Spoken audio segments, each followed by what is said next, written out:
Good morning. My name is Yvonne Hilton.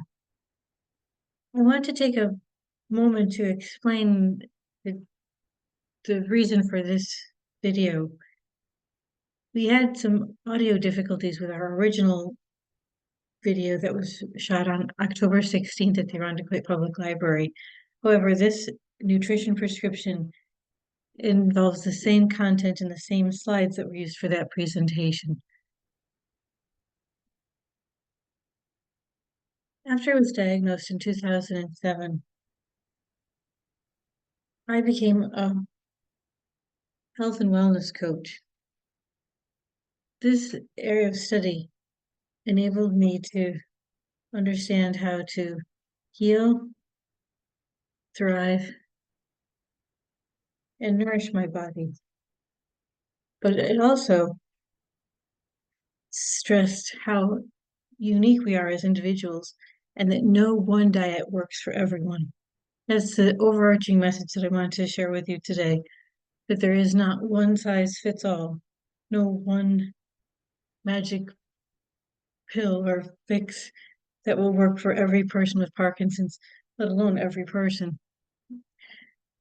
So with that understanding, let's start with a quote.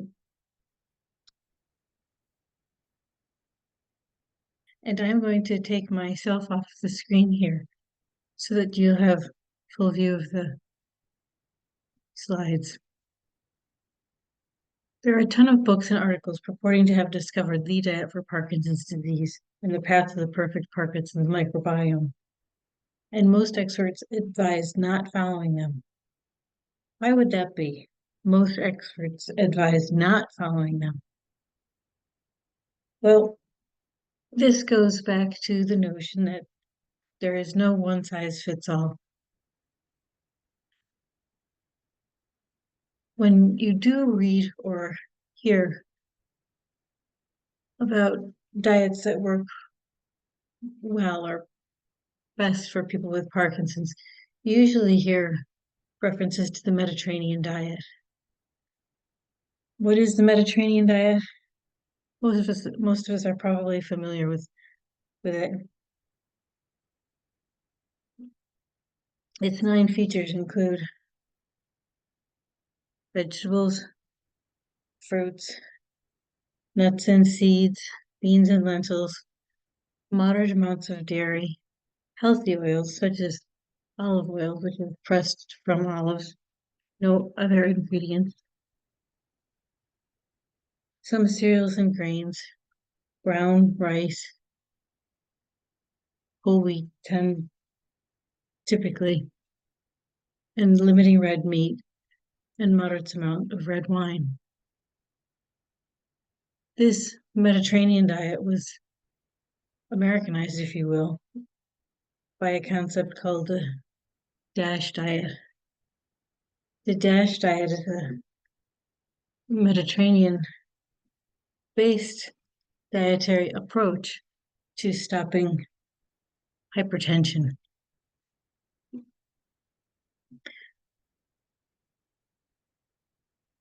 The Mediterranean diet is also linked with the Blue Zones diet or approach to eating. The Blue Zones are communities where people typically live, or it is not uncharacteristic for people to live well into their 90s and even 100s. Such communities include Okinawa, Japan, Sardinia, Italy, and Loma Linda, California. These people not only have Mediterranean type diets, they engage in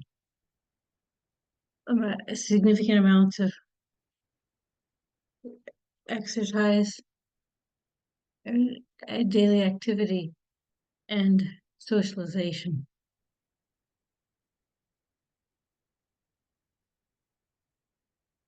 I would note that all of these references are included at the end of my presentation, so there'll be opportunity to look them up and check them out online yourself. So what should people with Parkinson's eat according to a Parkinson's expert?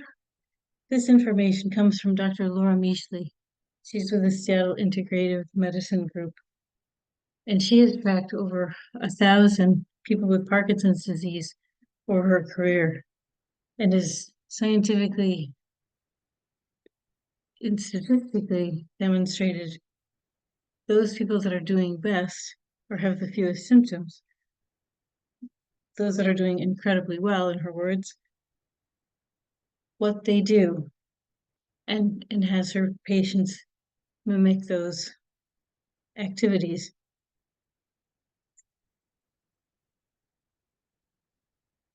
These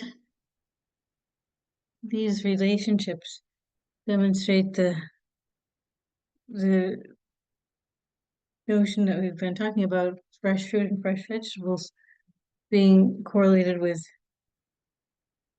a higher degree of confidence that fewer symptoms will result or be displayed, and that more severe symptoms can be expected when imbibing in soda, fried foods, canned fruit, so on. I personally have adopted Dr. Meashley's dietary strategy, including supplements, and I would be happy to speak with anyone who might be interested in my perspective on adopting this strategy for a certain period of time. Now let's talk about what not to eat. NOVA is not an acronym, but rather a name given to a food classification system that groups foods according to their amount of processing that they undergo. Group 1 is unprocessed or minimally processed foods. It would include things like fresh fruit, fresh vegetables, nuts, beans,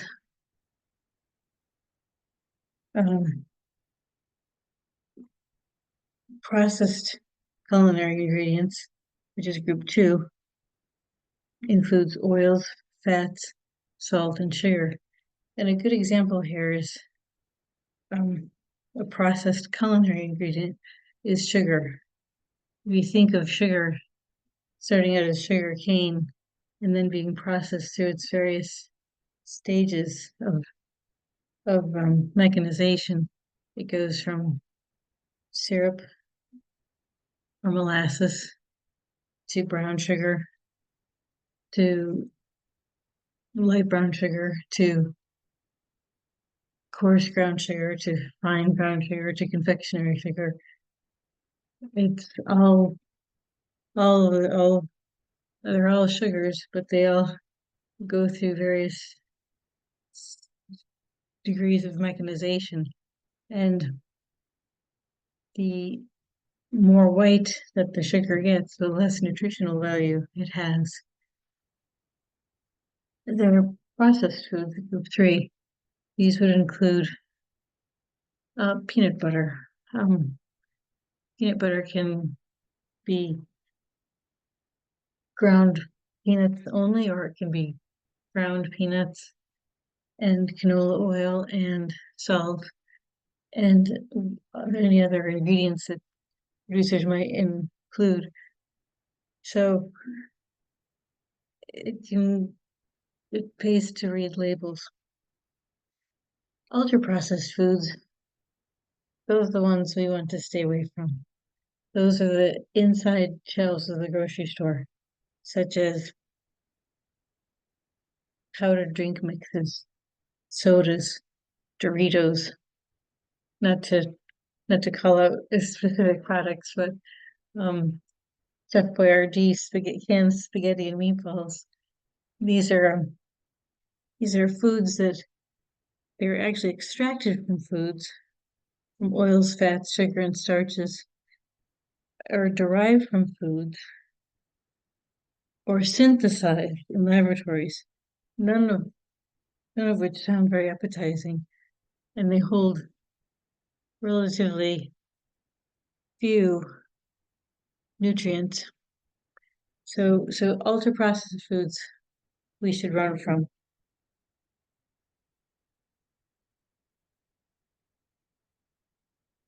Let's talk about what to eat. We've we've kind of talked about overarching diets and what foods to avoid. What can we eat? We should always prefer naturally or minimally processed foods that are freshly made, which implies that we should strive to cook our own or prepare our own meals. We should use vegetables that come in or could be sold without packaging. It's likewise with fruit, minimally processed nuts and seeds that is without candy coatings or chocolate coatings. Um, we should strive to eat our colors. Roy G. Biv, red, orange, yellow, green, blue, indigo, and violet. Reds, think of red peppers, tomatoes, strawberries. Orange, think of oranges, orange sweet peppers, squash, pumpkin. Yellow, yellow squash, yellow beans, star fruit. G stands for greens. Kale, spinach, arugula, lettuce, green beans, broccoli, brown, blue, blueberries,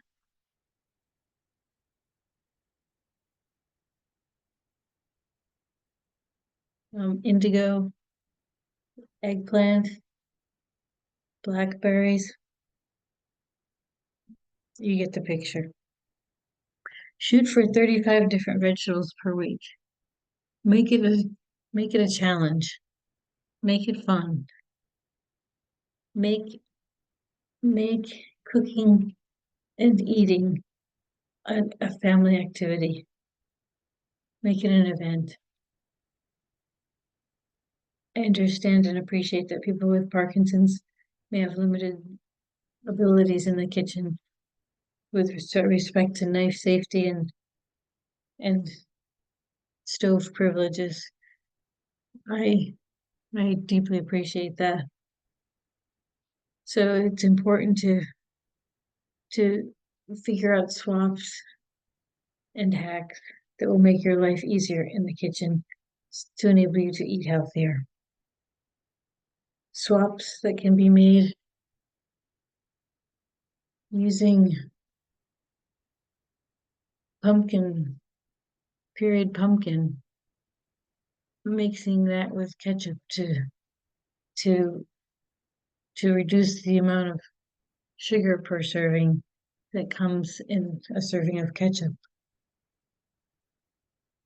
Substituting or adding kale in with salads with iceberg lettuce, or mixing spinach in with iceberg lettuce to bulk up the nutrients in your regular green salad.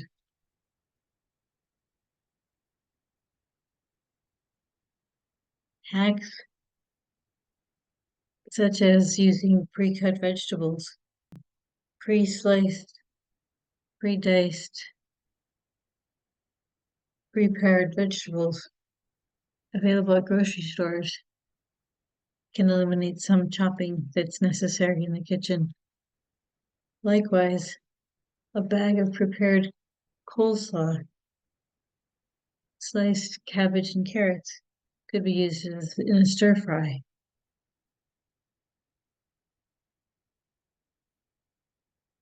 We're hoping that these tips and tricks might get you thinking about other ways that you could diversify your menu and increase your healthy contributions to your diet.